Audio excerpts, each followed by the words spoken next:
I am Leigh Smythe. I am 60 years old, over 60, and I have been out for the last 4 years. My first time out was in Chicago. I went out of the cities here to be in Chicago because there was no chance of running into anybody that might recognize me, although I suspect nobody would have recognized me anyway. During the experience in Chicago, several of the things that I remember was after the makeover, I had made my dress and I got all set up to get out in my dress. And I had set my wig, and it was a beautiful blonde wig because I'm blonde. And I went outside. I had to go 2 blocks to get my car because we had parked 2 blocks away, and it was a storefront type neighborhood.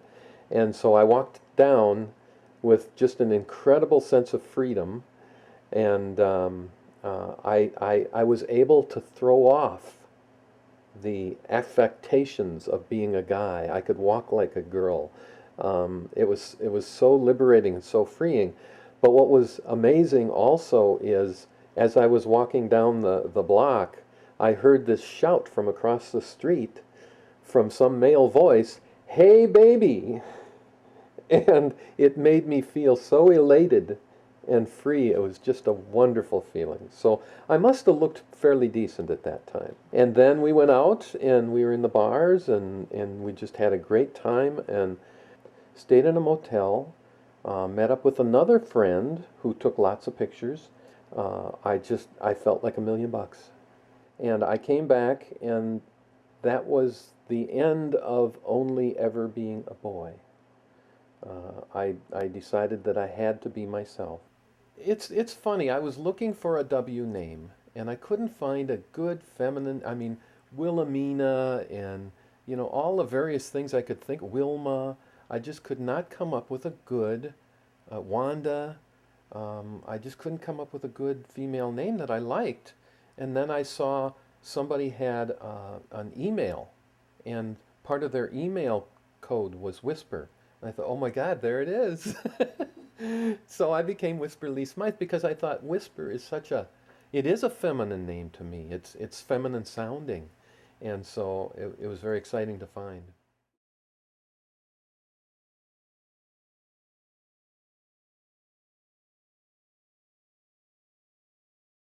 I was born right after World War II. I'm the second year of the baby boom. Having grown up in that time, the 40s, I remember literally when I was 7 or 8 years old in school, and left-handers were forced to use their right hand to learn to write.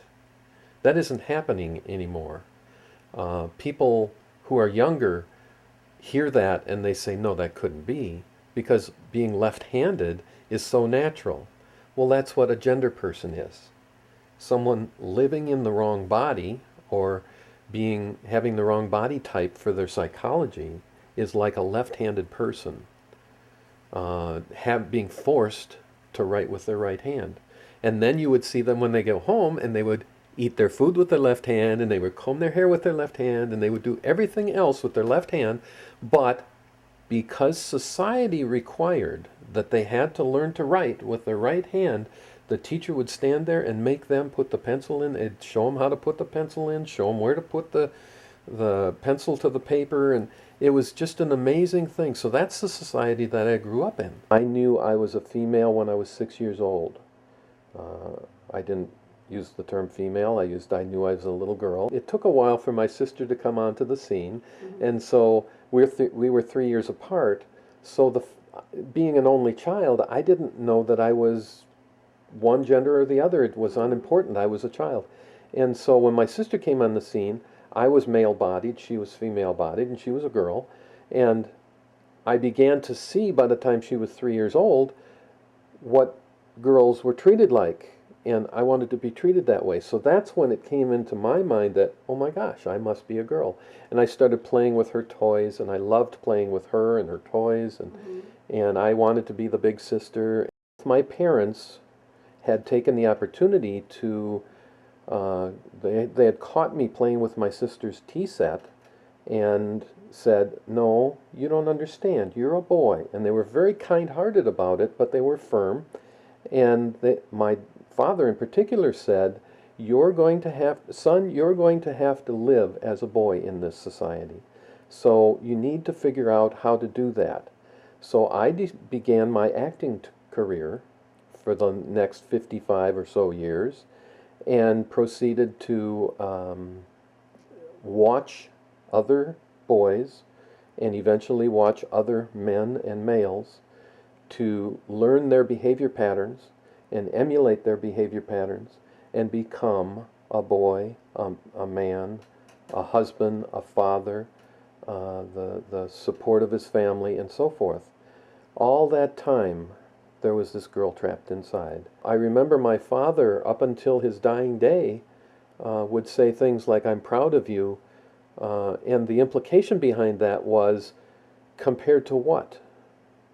Had I gone on pursuing the idea of being trans and so forth, he knew what kind of difficulty I would have faced in my life, and he was so happy that I was able to be a good, productive father, husband, man in society because that's what my body type was. And so they knew. They were happy that I was able to survive and live and prosper as I did. They both died without me ever coming out, without knowing that I ever came out, and therefore we never got to talk about it much. But they knew. When my wife and I finally divorced, separated and divorced, and then my kids had moved out, my daughter went to college and my son got a job, then I was free to pursue being the girl that I really am. And that's what I did. There are those in the transgender community that have various genetic anomalies. When I was, all my life, I have had some breast development, which is not something that's really too desirable when you're trying to present as a male. I remember during the Army, there were times where I had to avoid common shower scenes because someone would say, they'd make fun of the fact that I had very small breast development. But it did stand out enough so that some people would notice. Some people wouldn't, but some people would. As I got older, they grew larger and larger. I now am 38 double D.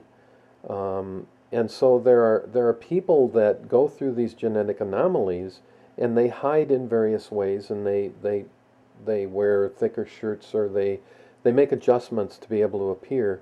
So all my life I've had that in addition to having a male body with some genetic issues, but also with the psychology and the natural identity of a female.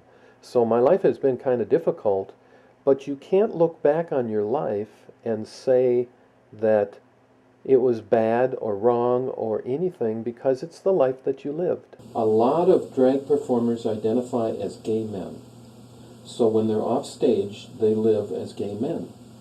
Or they live as men. Some are really trans, and I don't know what the percentage might be. There are several that literally will have cosmetic surgeries done of various kinds so that they perform better. And so drag performance, in a lot of ways, is their life. They make their living that way. They become very, very professional, and they're able to look like females, but they generally don't outside, aren't like me. They'll not be in public as a female. They'll be as guys with long hair, ponytails, and that sort of thing. And some of them may even not have eyebrows because they're shaved for their performance. And it's just an amazing amalgam of people. There are occasionally women who identify as perhaps lesbian or perhaps even straight who do drag performance for the performance of it. You really have the whole spectrum because it's performance. It's not transgender type identification per se. It's a performance piece. And beyond into their private lives, you may have some transgender people or some gay people or some lesbian people or any of the GLBT or the gender identifications that various people have. You may have a genderqueer person who's performing, but when they're performing as either a drag king or a drag queen. Being a drag queen is literally a profession for some people, and they work very hard at it. And some literally buy very expensive costumes or have them made to order. Some of the religious right and the fundamentalists may use either she-male or drag queen as derogatory terms, but we don't take offense to that because we know what it really means. So they're trying so hard to offend us, and we aren't buying it. So you may hear that, but generally it's not common for people to be called drag queens anymore when you're just a transgendered person at a restaurant eating dinner or what have you, just appearing in public. The transgender term is beginning to catch on a little more. So people may say, yes, that's a transgender person, or that's a trans person. Now, lipstick, I mostly do red. I think it has to do with a holdover of when my image of women in movies and in public and advertising and Playboy and so forth and so on, everywhere you saw women, most of the time you saw them with bright red lips. It's in the last, say, 20 or 30 years that all the various other colors have happened. But in my mind, my image of a woman is still with the red lips. So it's not like you don't know about curling irons or anything, but well, I shouldn't make that assumption. This is the hard part when you're just waiting. I have on my shoulder where the mark from the curling iron is starting to go away now. And when I pulled out my hair, pulled it out of my hair, I just bumped my shoulder. And I got this second-degree burn. So these curling irons are something. I've been practicing at curling my hair for quite some time. So this is not new, but I'm still working at it. I'm still experimenting. Because one of the things that I want to try to do is get it to curl under, curl in. And in the back, I know it doesn't do that, but that's because it's longer. I really kind of probably need a cut. Right at the moment, it's difficult for me to justify that expense. So I'm kind of winging it at the moment. I've had people come to me and just ask for my advice on makeup as if I really even know. I just do my own, and but people seem to think that I do a fairly decent job, so I don't know. But when you have a double chin, like I do, you shade it, you darken it, so that it disappears into the shadow. And your Adam's apple, you shade it so it doesn't flash the light. So there's little male to female tricks. I think I'm going to stop at that. I think that's good enough. As part of my sense of womanhood, as part of my desire to present to the world, I am interested in performance art. The performance art that I'm most interested in, as opposed to appearing on stage singing or doing various other routines and acts, and I don't want to be a stand-up comedian. I don't want to be a personality on a talk show. So what works for me is I want to be a drag queen. And so I have in the past entered drag pageants and put together acts, designed my own costumes, done all my own makeup, conformed to the pageant's rules. Essentially, it's like a beauty pageant where you have stages, one of which is the talent part. And the talent part for a drag pageant is you perform drag. I would perform as a drag queen, which essentially, in this day and age, evolves around the idea of lip syncing to songs, but going through a certain routine, whether it may be a dance routine or the way you present yourself or primarily the costume that you choose. So I'm going to be participating in a drag pageant this month, July, at the Townhouse Bar in St. Paul, and I'm looking forward to competing for what they call the Miss Toast of the Townhouse position. It's a position that comes with a crown, and it comes with the ability to perform on the regular shows with the Pumps and Pearls girls, and who I've gotten to know very well and I love very dearly. And I would love to be a part of them. And so it's just something that, above and beyond being a trans woman, above and beyond having the identity as a female, it's a performance related part of me that needs to be expressed. So I'm excited about being able to do that. Well, I'm unique in the sense that it has taken me so long to come out as myself. Uh, all those years that I was forcibly not dealing with my trans issues, inside mentally, I was dealing with those issues. A lot of people go through a lot of therapy and go through session after session after session, and it helps them tremendously, and I've never had the opportunity to do that.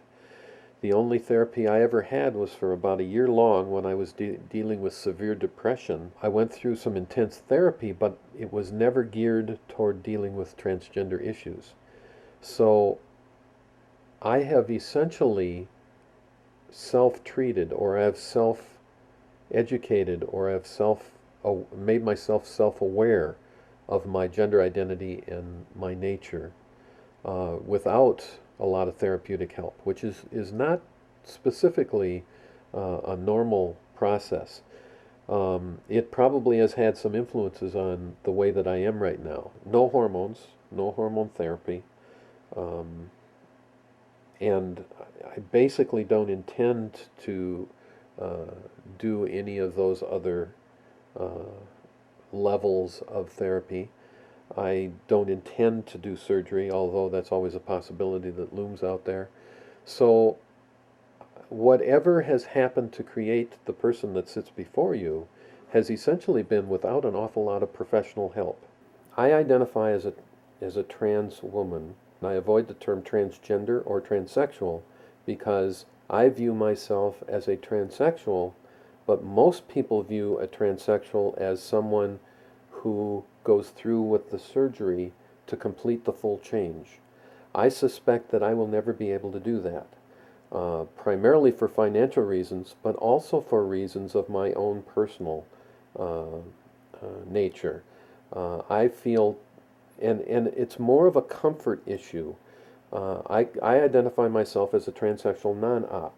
In other words, transsexual in the sense that I would like to live as full-time as a woman, but non-operative from the standpoint that I don't feel that I fully need all the surgeries that are necessary to complete the total package. If I can live as a female and be a non-op transsexual, then that would be my ideal world. A lot of transsexual people don't exactly understand that because it's so important for them to complete the total surgical package. You know, when I look in the mirror, I mostly see age. I don't necessarily see male or female.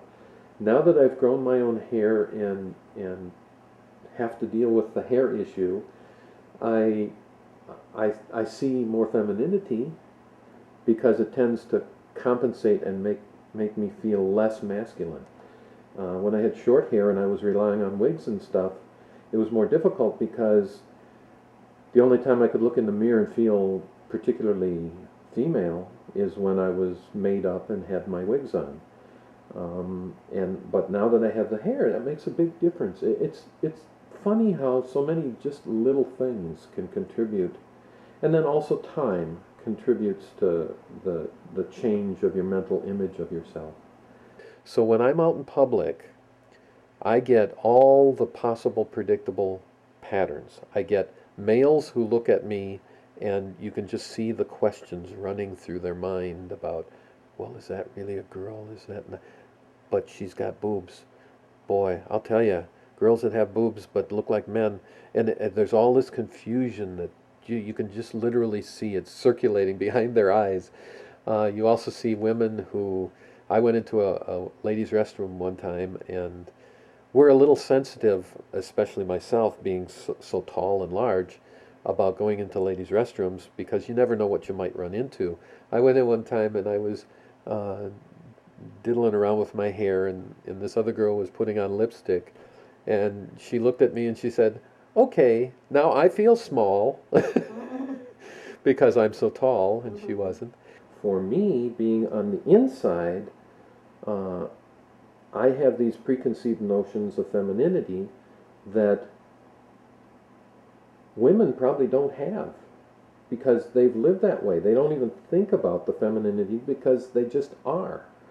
And yes, since I had to live 50 years as a male, and I chose to live 50 years as a male, and I struggled to live 50 years as a male, and raise my family, and conduct my business, and be out in the world as that, even denying the whole time my femininity, it's almost like pressurizing something to the point where when it finally gets out again, it just can't, you can't pressurize it anymore. You can't go back. You can't make it anything other than it is. So I can't, yes, I am trying to draw a clear distinction between male and female, and that's probably wrong.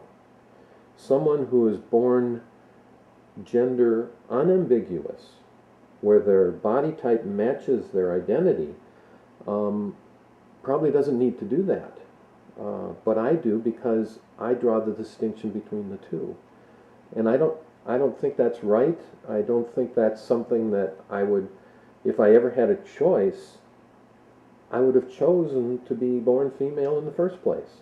So this is just accommodations that I've had to adapt to make me feel the way that I need to feel. For me in particular, and perhaps other trans people, the sense of gender is more towards the extremes rather than in the middle.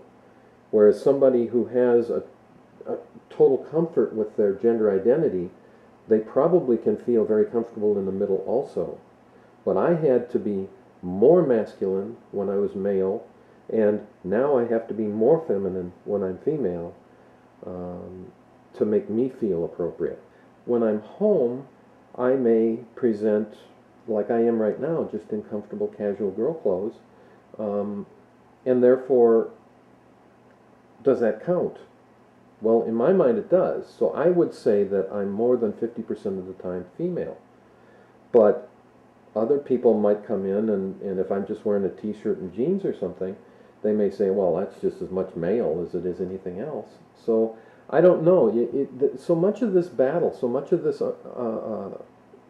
complication is self, within the self, and how you feel about yourself, that it's really hard to describe, because I feel I am female inside, so I feel female all the time. And now that I've become more and more comfortable presenting as a female, I still rely on the artifice of makeup and fancy clothes and things for evenings out, but during the day I probably dress more fancy than most genetic women will, just because I need to compensate in my mind for the drift between male and female, and kind of overcompensate a little bit for my own self-feeling. Obviously, there's also the physical side of it. I have in my closet right at the moment, I have half of my closet is male, half of my closet is female. Shifting back and forth is just complicated and unfortunate, but necessary at this time. So I prefer to be female in my appearance and in my demeanor to the world, but there are things like my father-in-law recently died, and when I went to the funeral, there are many people who did not know me as a female, so therefore I had to be a male. It was a fairly uncomfortable time because some of my immediate family know about the feminine appearance, and some of the extended family don't. And for their convenience, especially at a funeral, I chose not to force the issue and cause any kind of confrontation or difficult feelings. Then when I deliver papers on my paper route, I go out and I deliver them as a male because that's what everybody knows me as, and I choose not to cause any kind of um, uncomfortableness among the people that I see during that process. At some point in time, if I'm able to find the right employment and am able to be employed as a female, which is a very, very difficult possibility, then I would not generally go back to the default if I had a choice. When I was a teenager, one of the things that added to the strength of my commitment to try to be a male was at the time I had the psychology that, okay, I'm a girl, but I'm attracted to girls. I'm interested in girls. So therefore, because I have a male body, I'm heterosexual. Okay, so if I'm heterosexual, then I'm attracted to girls, I must be a boy. So there's that whole psychological circle that you start chasing yourself around like in a squirrel cage, and it takes years to sort that all out. And as I sorted it out, essentially, I have always, when I watch movies, when I see people in society, when I see people walking in malls, I have always identified with females, but I've been attracted to them too. So I don't know how else to describe that other than being lesbian. Mm-hmm. The fact that I married two women and had the male accoutrements to be able to be heterosexual with them, and they were both heterosexual because they were attracted to my male body, allowed us to have children, which was a wonderful thing. I have two beautiful children and a grandchild. And I am so happy for that, but it's still, all it really does is give another further example of the diversity of psychology that is in the human being. We can't be pegged, we can't be typed. The gender binary is wrong.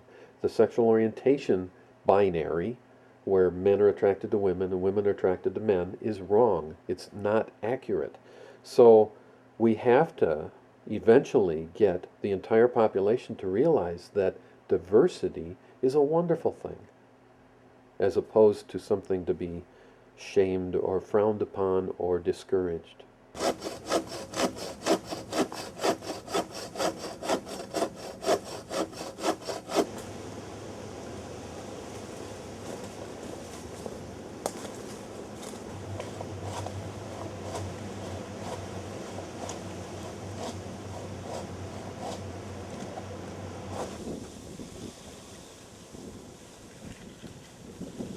In my mind, I think of the guy as the workhorse. It's a result of the culture I grew up in, and none of us are immune from all the subtle little tweaks of culture that we get as we grow up.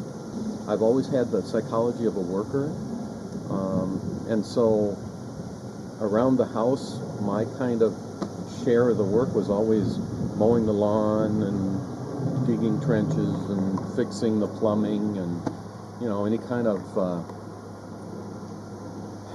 I hate to say male work, but I grew up in a different time.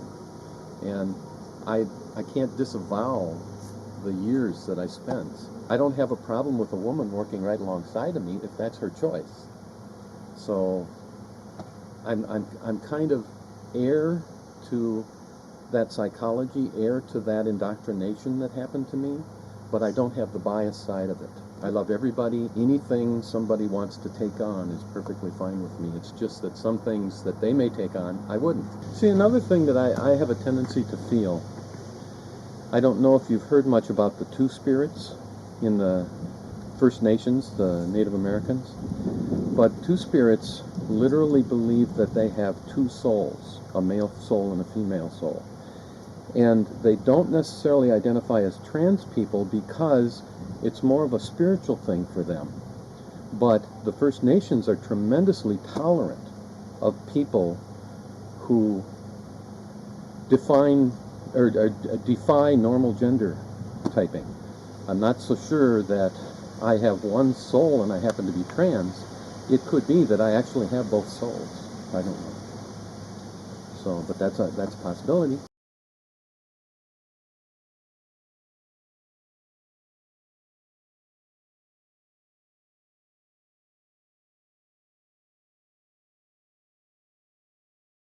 It's not the greatest idea to be driving around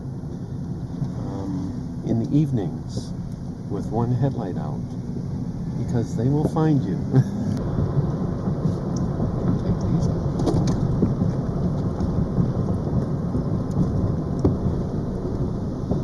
Yeah, I've been doing all my car work.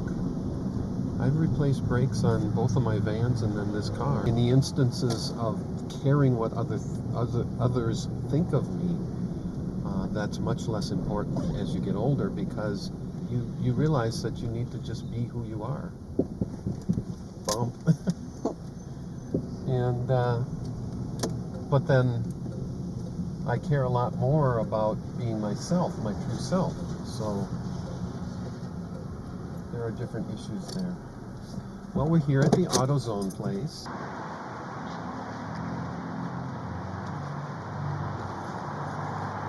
I need a headlight for my... Oh, what year is that? Is that the Oldsmobile? Yeah.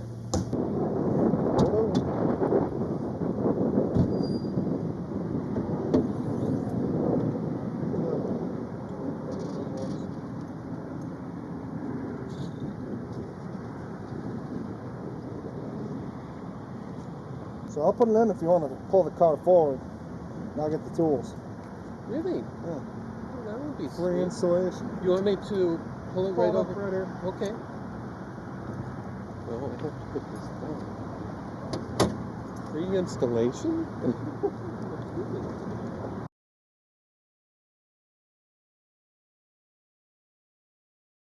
Well, at least I have the light bulb, so if I cannot figure out how to get this changed today, then I will just go to the townhouse tonight, and if I get stopped, I'll say, well, here's the light bulb.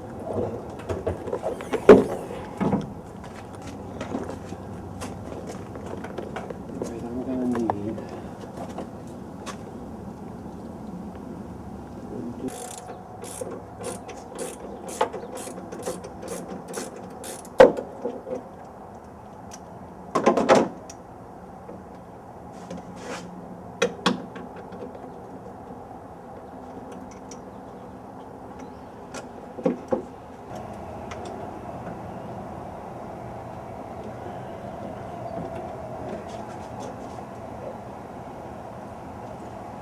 I don't think I can do this with these nails. I'm going to have to go pop the nails off. Paring knife. And I just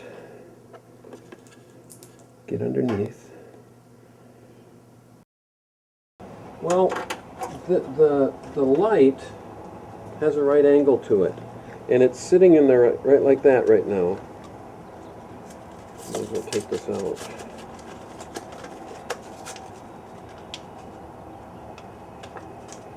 It's sitting in there just like this, and you have to turn it because that's the way it catches. So you have to turn it. These little flanges right here fit into a track, and if you turn it, then you can pull it out, but it won't turn.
holding it.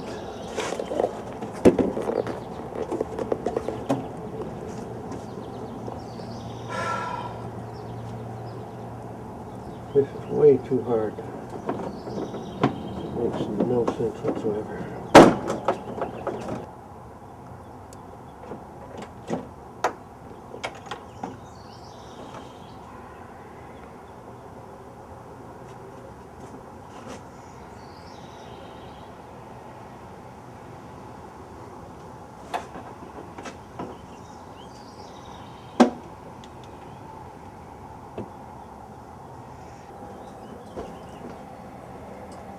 There's just no way I should need to do this.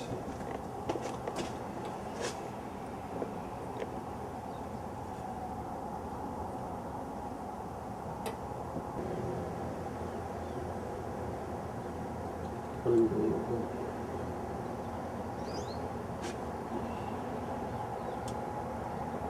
Well, that's what it comes down to 99% of the time is engineering.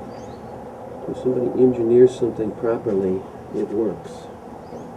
When they don't, you have this kind of a problem.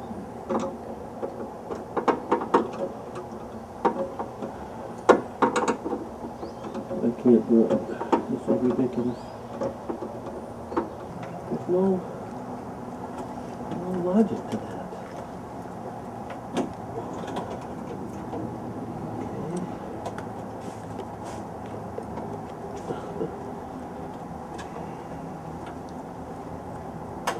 What the hell is the purpose of that? And this thing is beginning to get to the point where I'm ready to rip it the heck out. It doesn't do anything anyway.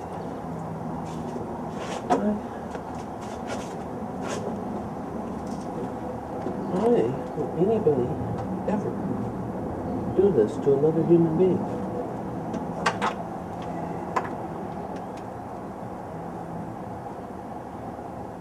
Just absolutely no sense at all. You can't stay bent over for that long. I'm a mess.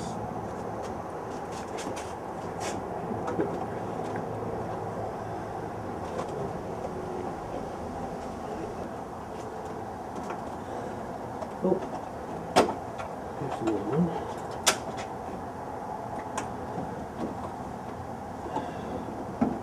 There. There. So what are you after? You're after victory, a look of victory, right? I don't know if I can do that. This is the culprit right here. All to be done is get this darn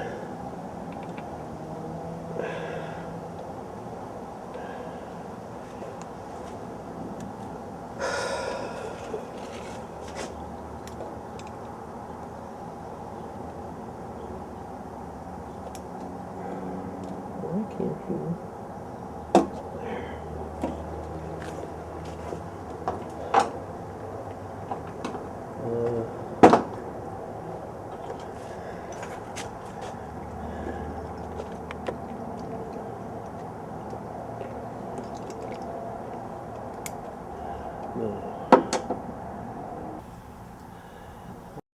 I tend to form friendships much more comfortably now when I'm dressed this way and I'm appearing as a female and I am actually able to be the female that I am. So while I was a male, there was always this tendency to shy away from friendships for fear that whoever the male that I might become friends with would find out about the true me. So I could never really enjoy that luxury. About a year and a half ago, I started up the Minnesota branch, or the Minnesota chapter, of a group called Pink Essence. Pink Essence is primarily for the male to female side. And so what we do is we're a social group, and we get together, and as people join, they may be at various stages of coming out and various stages of understanding who they are and what they're like, and various stages of understanding the sophistication of putting on makeup and buying wigs and even from the standpoint of what should I do about getting a bra. So many people need so much help in the early stages that what happens is I will, once I can get to them, I will try to help them out with ideas about makeup or ideas about where to get a wig, a makeover, where they can buy clothes. A lot of times that involves finding clothes fairly cheaply, like thrift stores and certain other discount stores that carry various sizes. A lot of us are large-bodied, so we have to shop the plus-size places. I also am an activist, and I'm very involved in the activist community. I work with Outfront Minnesota, and I work with other GLBT organizations. There's the Trans Health Coalition, which is focusing primarily on health-related issues. The Minnesota Gender Advocates are going to focus on every trans issue. There is such a feeling that I have that it's necessary for us all to be just human beings. We're all just ordinary people with differences. And differences can be so tremendous that it's a shame to throw away people. There is a significant minority who are people, ordinary people, just like everyone else, and they're deserving of consideration. They're deserving of fitting into society. They should not be social outcasts. And so all the life that I lived supported the majority position. And it's only recently, in the most recent years, when the wonderful opening up of society has happened, so that the reality is becoming more and more understood and more known. The ones that are in denial of it generally are the what I call unchristians, who claim to be Christians, but would still continue discrimination on all fronts, would deprive people like me of employment, would deprive us of housing, which dramatically affects our ability to support ourselves and live, and dramatically affects our ability to support our families and contribute to our families' well-being. And how is that Christian? How in God's name can that be acceptable? So society is beginning to rebel against that concept, because simply you cannot throw away people. We are not discardable kind of people. We have every right to be here, enjoying life, earning livings, living in decent housing, as every other human being in this country. This is all my material for the costume. And what I'm working on is the top. And I've already taken, this is the back. So this fits like right here. I don't know if that, but anyway. And so that's the back. I've already cut that out. Now I'm working on the front part, which is a little bit more difficult. And what I'm doing is I'm using this as kind of the pattern, because I have no pattern. And the way this fits, of course it would be without the collar, because it would have a collar like, or a neckline like that. But this allows me to get all the sizing right. And then it will have full sleeves, so I'll just use the tops of these for my sleeves. But anyway, I'll use this as a pattern. What I have to do is I have to take the appropriate piece of this and lay out the parts. I'm working on this side. And then once I get the parts laid out in the right spot, where's the right spot? Right here. Then I have to, and what I've already done here is I'm drawing in the line with a pen all along the deal, so that then I can cut out the pattern, cut this part off, And then I can take all those pieces and go down and sew them up so that they essentially mimic this. And so that's the plan. I would guess this would take another probably 8 hours worth of work. I only need it for that night. I will have it as a costume, but it's not something that I would wear out. And it's not something that would be daily wear because, I mean, obviously, where would you wear this? You know, I can't imagine. And I chose this because it's so wild and outlandish.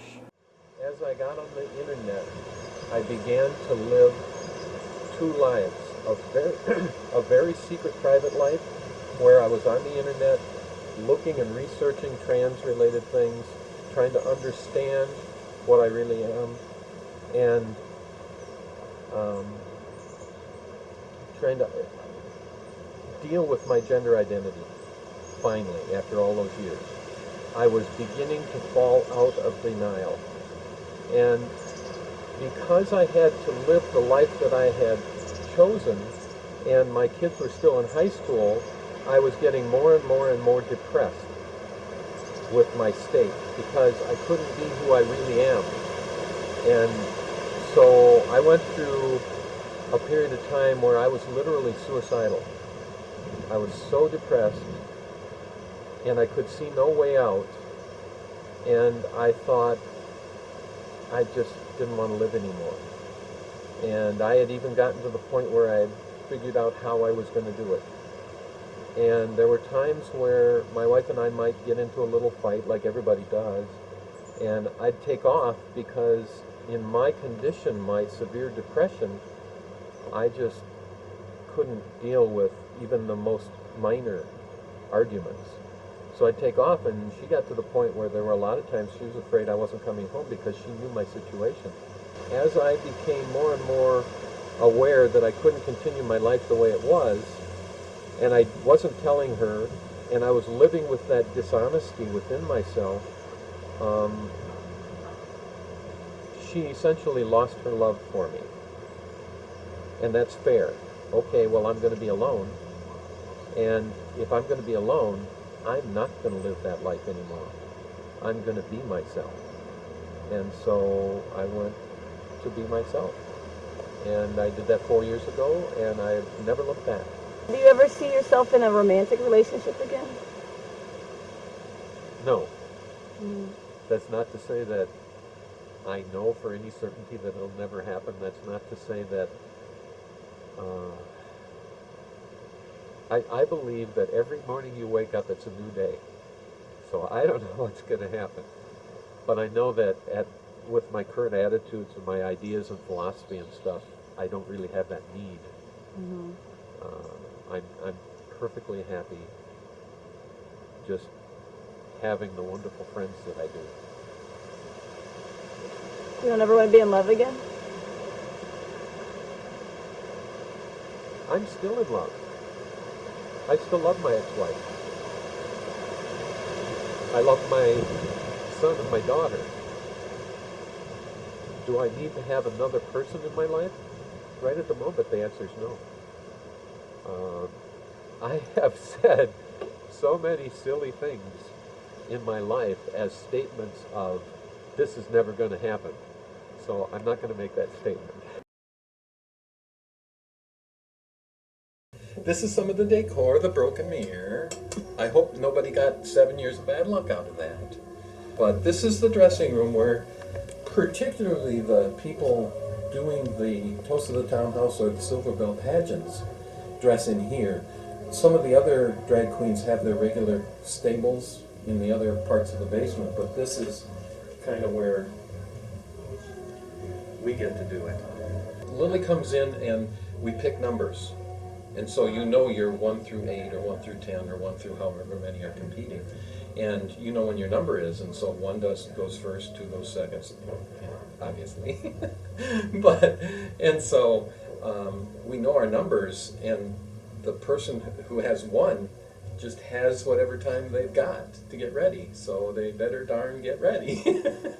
And then 2 has a little more time, 3 has a little more time, and so forth. You don't have to go out up until, and they kind of, there's somebody who'll kind of come down and kind of let us know that there's a deal going on, and 2 is just about to finish, so where's 3 and that sort of stuff. This is Esme Rodriguez, and she's my drag queen friend, and such a wonderful performer that I just envy her. But anyway, do you, on this wig, is that glued on? Or is Actually, it what just, it is it's rooted, and then I put makeup underneath to make it look like it's blending into my own hairline. And it's not glued on; it's bobby pinned into my skull. okay. Little screws. You did Pretty much. You go. And when it hurts, it's on well. I love having friends who can give me some tips and ideas, and For sure. I'm just amazed by your makeup. I just Why, every thank time. you. On a good night, 45 minutes, boom, it's on. On a bad night, if I glue my eye together or something, an hour. Yeah, that would be a problem. Sorry to put on my fake nails here, so I need to be ready at showtime. My definition of being a drag queen is a body that envelops and reconfigures the idea of femininity. So we're not trying to be women, we're trying to be an idea of that which is feminine. Ideas are not people, but they're often attributed to certain people who belong in certain categories that are societally mandated and policed. So, and I think that there's a lot of gender policing, both in the gay, straight, and trans communities. And for me, being a drag queen is part of my identity, and it's also part of my art. I also do visual art and clothing design, and all of these areas that I'm involved in, especially in academic writing, I look at gender as a means of communication and also as a means of limitation and expansion. Toast of the Townhouse last year was my first pageant. I was very uncomfortable, and it showed in my performance. And this last January for Silver Bell, I felt much more comfortable, and I just thought that I was just enjoying myself so much, which is why I picked a 10-minute song, which is too long.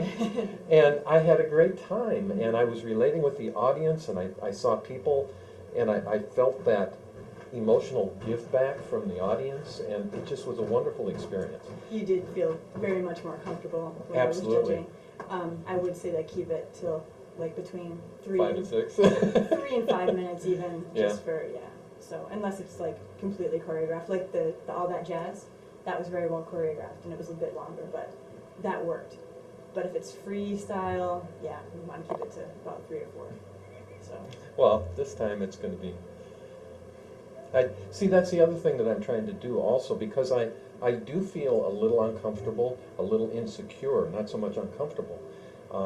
I'm picking songs, like this time it's going to be Madonna, and so I'm aiming a little bit more at impersonation rather than a drag act, because that allows me to study the subject a little bit and pick up some of those traits and moves and so forth, and the mannerisms and so forth, and try to incorporate those, whereas it's not total freestyle, because I'm a little insecure about going total freestyle. So. Right, I would just say that when you're doing celebrity impersonation versus dragging a song, I call it, where you create your own character, your own interpretation and take on the song, your own costume, you just have to be careful because people look for you to have these signature marks of the entertainer. So I would say be very picky of all the details. Nails, gown has to hit the floor when you're walking. I would just say go over the top, because again, you want to differentiate between you on the street and then you as a drag queen. So it doesn't matter what your daily identity is, but when you're doing drag, that's bigger, bolder, better, more amplified. I mean, amplify your body, do everything that drag is. So, and other than that, just be yourself and you'll be perfect. And I'll have fun. Yes. I had first, I went out with my daughter first, so that they had a way to earn some money, and I drove and they'd toss them and deliver them, and I did it with my son, and now I do it myself, because it's a little extra money. Now it's the only money, but be right back. Okay,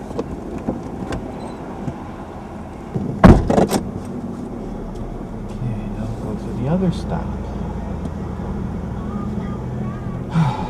The other one's a nursing home. And I do lots of gas stations, a few nursing homes, and mostly business-related things.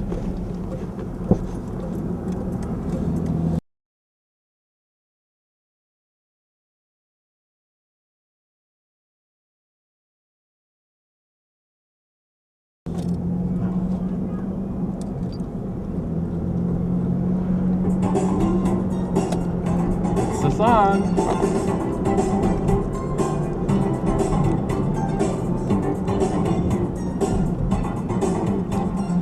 Working on the Friday, takes up all of my time. If I can get to the weekend, everything will work out just fine. That's when I can go crazy, that's when I can have fun.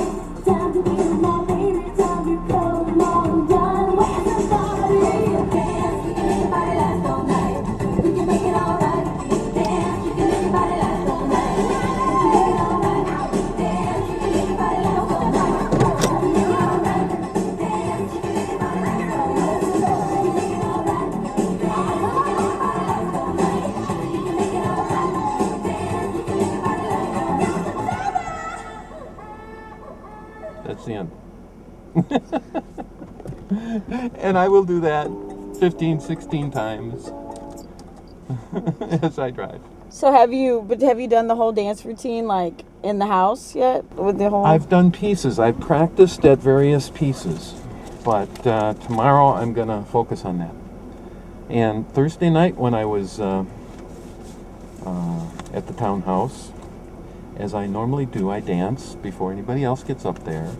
And I was kind of measuring out my territory to figure out how much room I had. So tomorrow, my intent is to kind of do a dress rehearsal so that I have the feel for the, the big flappy sleeves and the corset and the whole costume.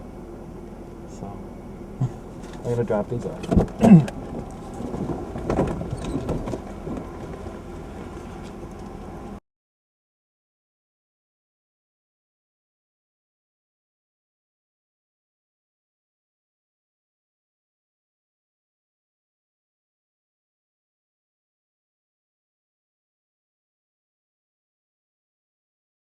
I feel fine. I'm going to have a great time.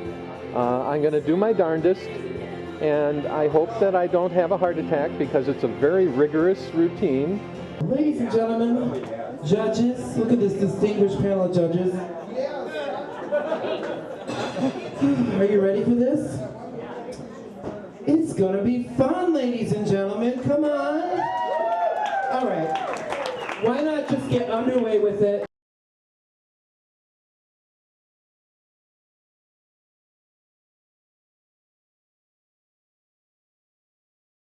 Here she is, contestant #1 vying for the crown of the Toast of the Townhouse 2008. Your first contestant, Renee Ann Lamore. Come on out, girl, and show us your casual wear. Clap your hands, ladies and gentlemen. Renee Ann is wearing a denim skirt with white crocheted hems. Diana sports a summery, flirty frock for a day at the races.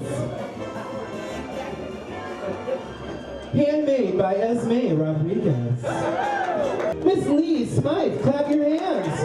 Contestant #3, Leigh Smythe. Leigh identifies herself as a trans female, so what you see is normal day wear for this tranny girl. Clap your hands.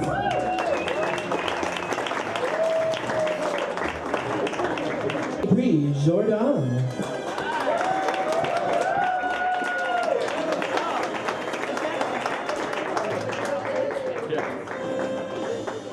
An angel sent Bree this dress. Cadence. She put this outfit together herself. It's a casual Japanese girl wear. Seen on the streets of Japan every day. It's hip, adorable, and modern. All right, girl. Hello, kitty.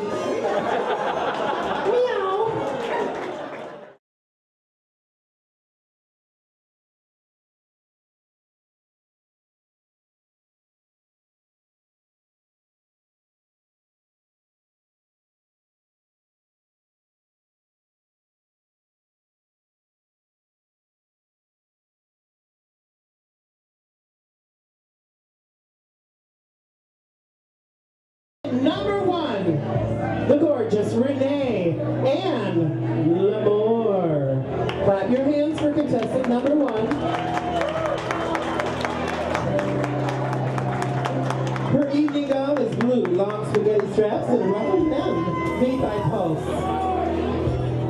Massimo silver strap heels.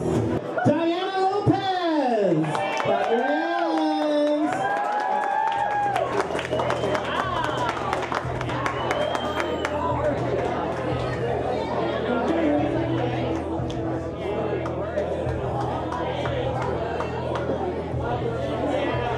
Leigh Smythe, contestant number three. Can I have a round of applause, please? Thank you. He is wearing something for a formal dinner or an event attire. For a trans girl, the next time you have a formal event, this could be the dress that Leigh will show up in for that elegant dinner or gala. That's right, girl.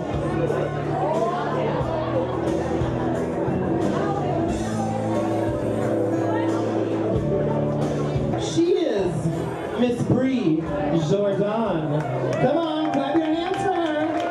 She's giving you a little evening gown action right now. Oh, damn, girl. Well, an angel sent her casual wear. I don't know who sent her this one. Maybe it was the devil. Cadence is wearing a sugar pink gown that comes from the Far East of Singapore.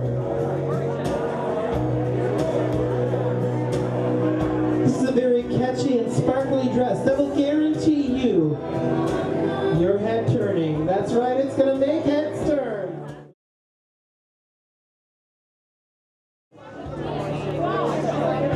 With 162 points, in second runner-up, Diana Lopez. Step forward, please. Second runner-up.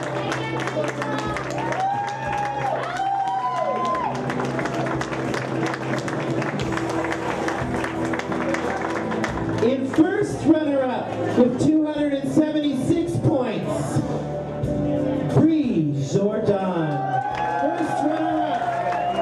Now this is very important because if the winner gets pregnant or disgraces this title in any way, Bree will take over the spot. And your winner tonight with 290 points,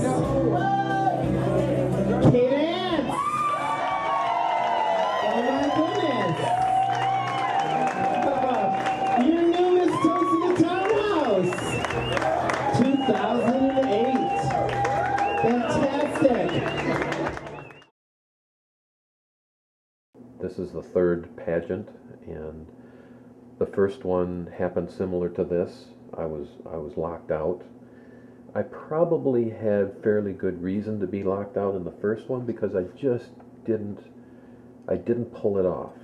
I didn't do as good a job as I could have because it was the first one. I was so nervous I couldn't even see straight. There were dance moves that I missed.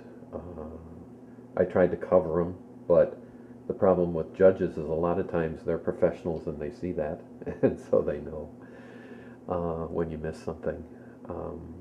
But this time I didn't miss much. I was a bit overwhelmed by all the complexity of what I was trying to do, and so a couple of times I missed a couple of steps, and without having the ability to see how I performed, I really have no idea how well it went and whether that was that noticeable. I know the general population in the bar, aside from the fact that they were all drinking, there probably was a little likelihood that they would have seen it, but perhaps some of the judges saw things that I'm not even aware of. I don't know. I feel very emotional and very bad about the fact that I didn't even place, because I saw the other acts, a couple of the other acts, and although they were all good, I just find it hard to believe that mine wasn't as good, if not better. Now, that's not to say that the casual I didn't do something, or the formal I didn't do something, or when I answered the question I could have said something badly, wrongly. Uh, pardon me. It's so hard to tell, but fact remains that I, again, for the third time, well, the second time I got third place last January, but so at least I placed. Of course, there were only 4 contestants, so I mean, there's a matter of degree there.